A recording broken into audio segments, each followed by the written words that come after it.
trên hàng cây lá bay chập trùng theo gió. Trong yêu tư những ngón tay đàn, tôi lặng im lắng nghe chiều tàn, nghe thời gian mãi trôi âm thầm năm tháng. Chợt nghe mùa đông về trên phố dài, lặng lẽ hàng cây ngóng chờ, vẫn như đâu đây bước chân em về trên lối cũ.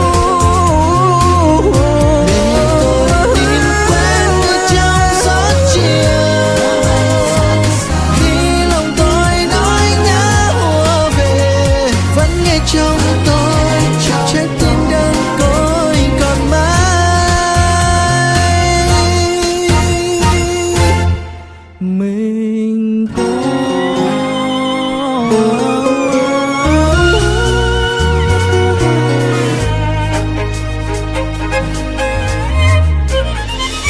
trong yêu tư những ngón tay đàn, tôi lặng im lắng nghe chiều tàn, nghe thời gian đã xa xôi rồi những kỷ niệm.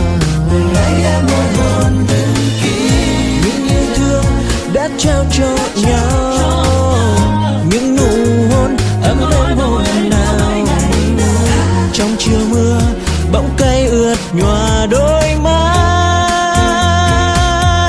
chợt nghe thời gian đong trên phím đàn, lặng lẽ mình tôi tháng ngày, vẫn như đâu đây bước chân em về trên lối vắng. Và tôi lặng im ngồi trong gió chiều, để nghe lòng tôi nỗi nhớ ùa về. Đã xa nhau rồi trái tim đơn côi còn mang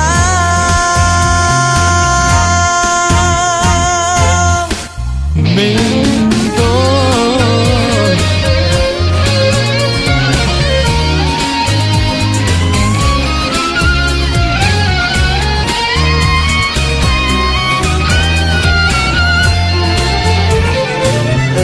chợt nghe thời gian đong trên phím đàn, lặng lẽ